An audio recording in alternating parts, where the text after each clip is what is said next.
Hello everyone and welcome to another episode of Let's Demo, the show where I take a look at upcoming games and prototypes of old ones. Today we're taking a look at Brew, a Studio Ghibli's Porco Rosso inspired game by LiveTap Studios that promises a mix of arcade flying somewhere between Crimson Skies and War Thunder, both being games I have never played, in addition to some RPG elements and light management systems pertaining to brewing your own drinks and managing your own bar. The game is currently on Kickstarter with 3 more days to go and it has just about reached its goal. But with additional goals, it promises additional traits to be added to your plane, a system we will get into momentarily, and further mystery goals.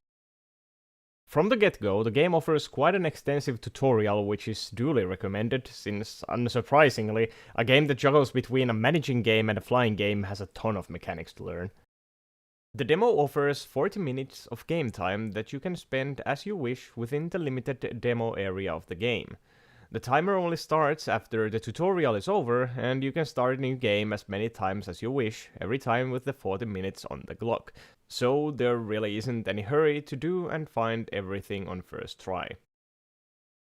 Like I already alluded to, the core game features 3 distinct gameplay variations: flying, brewing, and managing your own bar. At its simplest, you fly around in a plane collecting ingredients for your brews, then combine them at your brewery and sell the products in your bar. That's the simple version, however, as there is much more to do with each section. While flying around, you can come across various mission givers, like bar owners who want to buy specific types of brews, sunken ships you can salvage, and pirates you can battle. The flying combat against these pirates works rather well, and I can only assume it gets more tense with various weapons and power-ups you can attach to your plane in the full version of the game. Speaking of attachments, the plane customization is quite detailed. You can color in various parts of your plane with different colors, and go through sales listings for various plane parts. Your plane has various abilities that can be used for maneuvering and combat. The ones currently in the demo are a hydro booster and water bullets, though you don't have to buy these as you get these from your very first mission.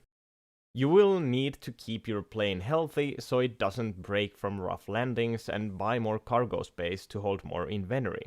The weight of the cargo also affects your maneuverability. All of this costs money, of course, that you can gain by doing deliveries and selling your own brews. The brewing portion is perhaps my favorite part of the game.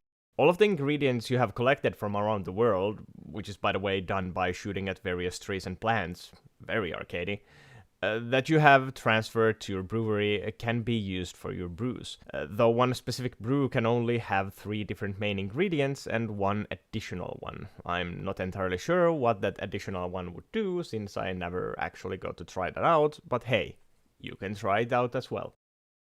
The type and taste will be determined by the percentage of each ingredient and whether you ferment or distill it. That usually affects whether you get a certain type of booze or a beer or, whatever you are trying to make. You can also affect the alcohol percentage of your brews by adjusting the amount of yeast you add.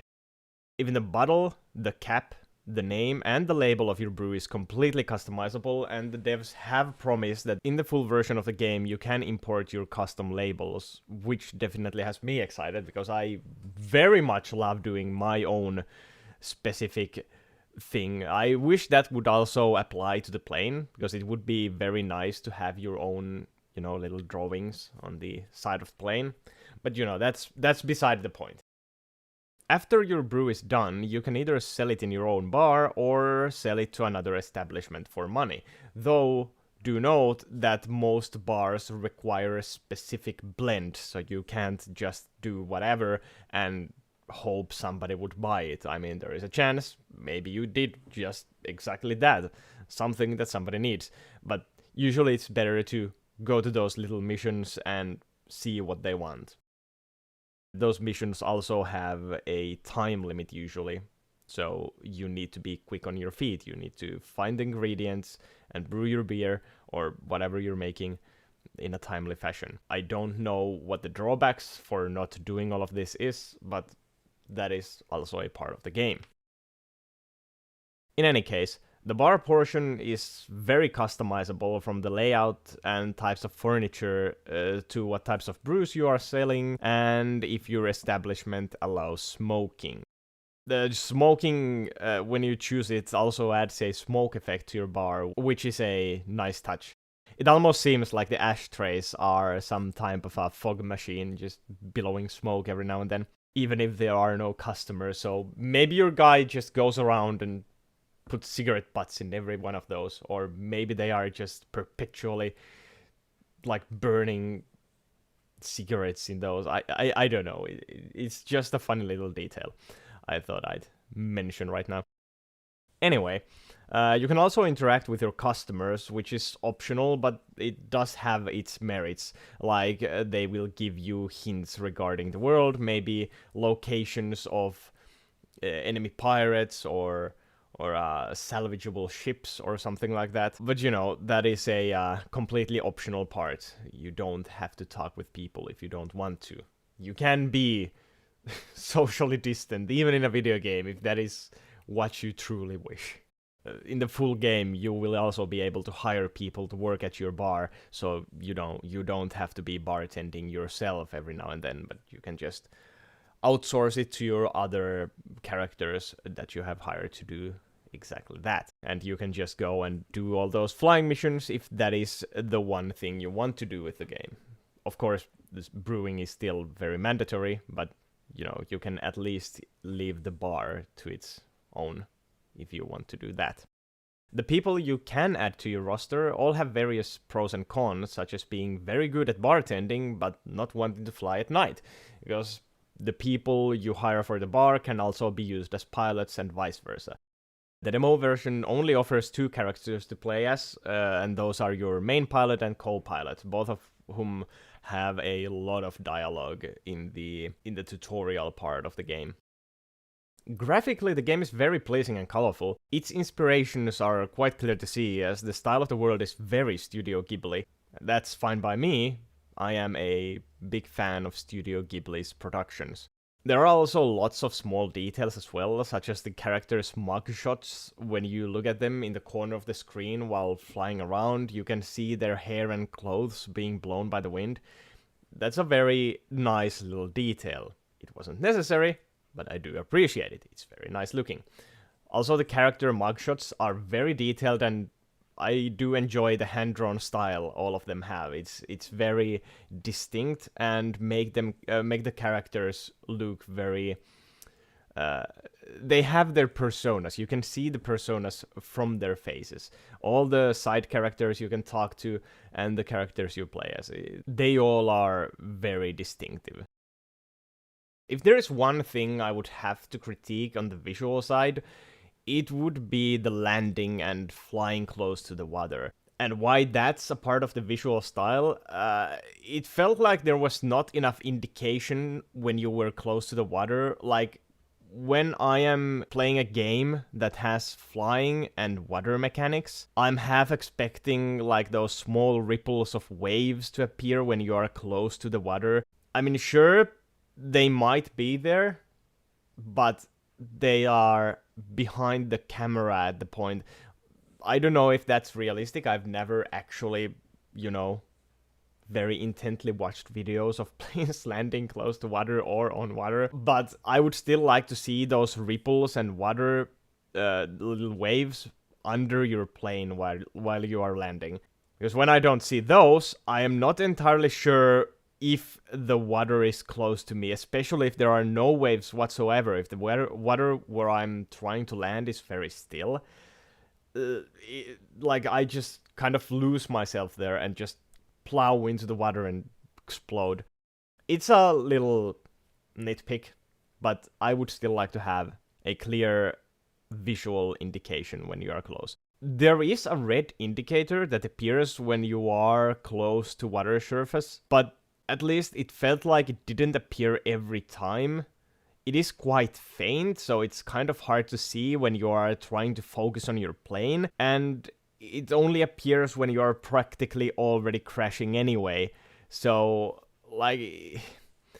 if that is the way they want to do it, I would very much prefer that it would show you a lot earlier that you are, at a certain distance from the water.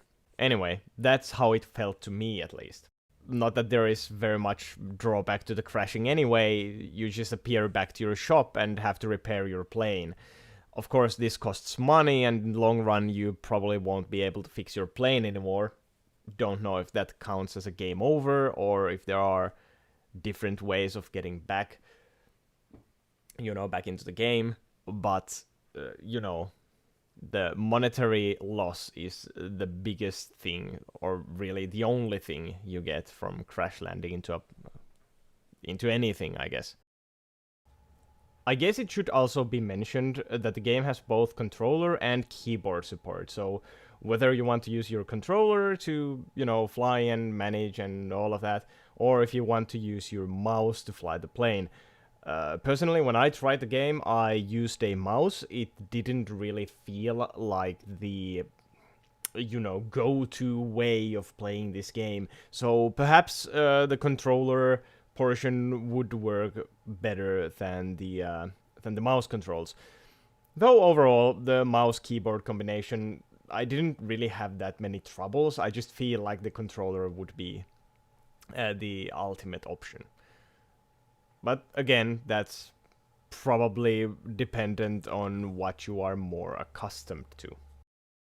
Overall, the demo shows a promising management and flying sim with wonderful visuals and many mechanics that are bound to have you tied to the game for many, many hours. Like, it felt like the 40 minutes that you get when you actually get to the meat of the demo, it's not enough. Like, you go through the 40 minutes so fast. It felt like that to me, at least.